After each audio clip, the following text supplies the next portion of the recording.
Hello, I'm the Angry Spork. Some people, such as myself, enjoy Batman.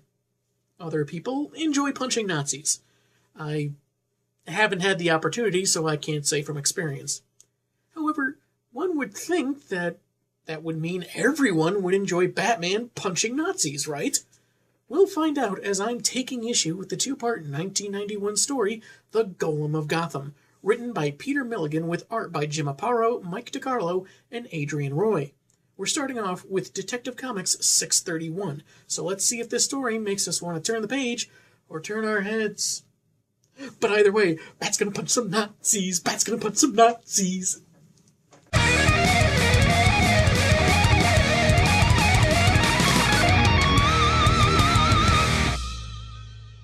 The cover features Batman taking down some nondescript thugs, all of whom are black and blue shaded against an orange gradient background.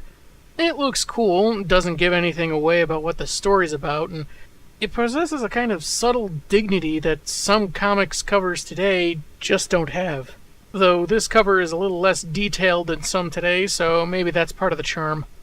Our tale begins with a pair of light-dressed men wearing balaclavas, shattering store windows, and attacking the darker-skinned proprietors. You'd think these guys would want to cover their face when they're committing crimes, but I guess that must have slipped their minds. Narration likens it to a time when Nazis were doing the same thing many years back in Germany. As an older gentleman in a green coat watches, one of the thugs sees Batman swinging towards them, and they amscray. The shopkeeper they assaulted is holding one of them back, so the creep shoots him. Instead of chasing the crooks, or even so much as throwing a batarang, Bats tends to the injured man, citing he'll live so long as he gets to a hospital. The coloring seems a little weird here. That guy's skin looks the same color as Batman's suit. Is he sick, or is superstitious and cowardly gray a common skin pigment in this universe? The old man, narrating to someone named Jacob, thinks that Kristallnacht is beginning again. Also known as Crystal Night, it was the time in November 1938 when Nazis started to attack Jewish businesses, homes, hospitals, leaving estimated hundreds dead and tens of thousands arrested and put into concentration camps, considered a precursor to the Holocaust. It's morning in the Batcave, and the Dark Knight notes that East Hamilton has seen an uptick in organized assaults of racial motivation. The district had long been a home to generations of immigrants, largely Jewish, but had recently seen an increase in the Indian population. Reports of beatings, arson, and desecration of graveyards or holy places sickens Bruce. When it stops making you sick, it's time to hang up the old capes. Nausea is a small price to pay to scare the bodily waste out of the criminal element. The attacks may be ruthless, but they do seem to be fairly well organized. The group responsible could be a handful or a few dozen large. It's only a matter of time before someone is killed, but all the Dark Knight can do right now is patrol the area. Meanwhile, the old man from before dumps a bag of clay onto the floor, and somewhere his mom is probably scolding him about tracking mud into the house. He narrates of a time when he and Jacob had carried such clay before, 5 decades back. Back then, they had failed in their attempt to create a golem, but in the here and now, the man vows to succeed. He loses track of time reading from the book Ystera, the Book of Creation, and walking in circles around the clay, much to the irritation of his neighbors. They hit the walls to get the Jewish man to stop, but that only makes him recall how he had stayed quiet in the 1930s, back when he was 23, and the Nazis came, destroying their businesses, and even when his friend Jacob and his resistance group were taken. That was the last time he'd seen his old friend. The old man etches the word emeth, meaning truth, onto the figure's forehead, and it begins to stir. Elsewhere, a different old man is in a place of worship, as are an Indian woman and her child, when 4 hooded men enter, clubbing the man and setting the place ablaze. As they make their escape, the fallen man, whose skin has changed color, odd, stops a straggler with his cane, telling him that he can take the opportunity to help stop the fires, that there's doubt in his eyes about his actions, and he's repaid with a kick to the face. That'll teach you to try and look for the good in people, and if you pity the sad state of my personal anguish, so help me. The straggler stumbles out, finding his buddies have left him behind. With the cops on the way, he and his personal narration captions leave. While Batman arrives and a woman tells him there are people still inside, the last punk out, Ricky, is shrugging off the old man's words as he sticks to the shadows, believing he was left behind as part of some initiation, when he hears what could be someone in the alley. The sound of Clink? You mean the guy from Hogan's Heroes? Colonel Clink!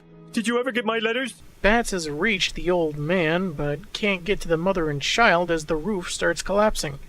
He takes the old man outside to the waiting police and the woman we saw earlier. He should be okay, but the others in there had no chance. That's an odd question to ask. Why is there a question mark? Also, the depressing foregone conclusion of the dead mother and child seems a bit rushed, like he's not even going to bother seeing if there's another way inside or if they could have found a way out themselves. A scream is heard, and when Batman checks it out, he finds Ricky, dead. Colonel Clink, why have you forsaken me? With clay on his very twisted neck. Whom have I faced that would have anything to do with clay? I'll figure it out. I'm a detective. Oh, Ricky, you're so dead, but for Nazis no tears are shed. Hey, Ricky! Hey, Ricky! I apologize for nothing! The other sociopaths naturally blame the people they attacked for their friend's death as they gather in what looks like someone's rumpus room in the basement. Blonde-haired Frank says they want this to escalate, and curly ginger Joe follows that up with how it'll show those white liberals there'll soon be a real war between their kids and those of other races, at which time they'll likely rethink their love of other people. After Frank, seemingly their lead moron, suggests they continue to add more pressure to East Hamilton, a stocky fellow named Steve asks if one of them should talk to their fallen comrade's family. A considerate suggestion, though not one that gets followed up on later in the story. Maybe just as well, given these schmucks. Well, let's get our story straight so we don't incriminate ourselves. We weren't out murdering people and vandalizing property. We took him upstate to a farm where he can run and play with other bigots. The old man has trailed the Golem to a cemetery, as it seems to know where they will strike next. The Jewish creator of the creature wants to see these foes, but his mind briefly slips into the past, and visions of goose-stepping thugs of his youth. No, that was then, this is now. I'm beginning to feel as though I exist in two times at once. Sheesh, Dr. Manhattan sure has aged. He sees a freshly painted swastika on a gravestone, then the pair of vandals responsible, Joe and Steve, the former of whom asks what the Jewish man is doing in a Jewish graveyard. Subtle. Steve tries to get him to lay off the old-timer, but when he uses his buddy's real name, he flips and reminds him never to do that on missions in their war. Now that's subtle. Their argument is called on account of a large figure in a white cloak. Joe tries scaring the figure away with his gun, but that's about as effective as when he actually fires it. As Joe uses his final moments to recall fond memories of being able to breathe, the old man holds no regret or shame for what transpires. Maybe a little cantankerous, the definition of which has apparently changed to grudge-holding mystic sicking his murder creature on bigots. I gotta brush up on my Websters. Batman swings across the city, noting that Ricky had a history of associating with hate groups and previously served prison time for assault and arson. As he heads towards the Jewish cemetery where a call was made regarding a disturbance, he sees a kid wearing the same getup Ricky Matthews was found dead in. He stops Steve, who begs Pointy Ears not to hurt him. Why would I hurt you? Who are you running from? Yeah, believe it or not, Batman was much more polite in the 90s. I mean, he might still bust your ribs or dislocate your shoulder, but at least he asks why. Steve stammers what happened to Joe before he's silenced by a horror behind the bat. Caped Crusader's a bit too late to avoid being knocked to the ground, but narrowly avoids a concrete slab to the face. Because of his opponent's strength, Batman narrowly manages to swing away. There's clay residue left on his suit, just as there was on the dead body he'd found earlier, and the figure that almost smashed him is gone.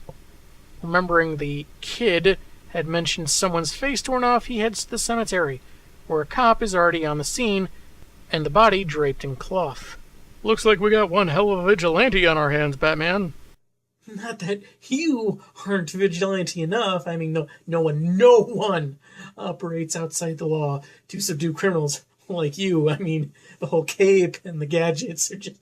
I'll shut up now. Good call. After Bats takes notice of the hate-tagged grave, we go to the old man's apartment as he expresses anger with his creation. Trying to get a photo of his long-dead friend to back him up, he scolds the golem for disobeying by chasing the other one that appeared scared and contrite. He wanted someone alive to spread word of the ghetto's new protector, and it didn't even bother cleaning any of the gravestones. After threatening to erase the E from his forehead Emeth... Wait, which one? Would he be Emph or Meth? Would he turn into Walter White? Anyway, the would-be guardian becomes the one who knocks his maker aside and storms out. Something it shouldn't be able to do. Well, no one's ever really ready for parenthood. Sure, at first they're adorable when they're bumping off fascists, but eventually they become moody and distant and start blasting Yiddish rock music from their bedrooms. Batman returns to the alley where his face was nearly squashed, finding minute traces of dry clay. Elsewhere, a man and woman are out looking for some late-night music, and the cloaked golem is in the shadows of an alley, apparently viewing the two as Nazi soldiers. As Batman muses the possibility that all he's doing is tracking dirt... Story of my life. Well, that and the whole murdered parents thing. He's not too far from the old man looking for his violent protector. Speaking of, it's tossing one of the music lovers into a wall, and screams draw the Dark Knight to its location. The guy's dead and his killer is taken off, but left a handy path of destruction to follow, and possibly another dead body. The noise it was making suddenly stops, and Batman is horrified when he comes face to face with the golem. Are we sure that's not just a really dirty Killer Croc? I mean, he does live in a sewer. The story's not bad so far, though a severe lack of Bats slugging racist punks. I do like the art, as Jim Aparo's style of Batman has always been a personal favorite, and the shading helps a lot with expressions. Though there were a couple hiccups in the coloring. And a little odd that Batman's narrative captions were in cursive, but I guess it does help to distinguish it from the freehand of other characters with their own captions. Tune in next week, where maybe our hero will beat the golem to the punch. Ing of Nazis. I'm the Angry Spork, and man, have I got issues.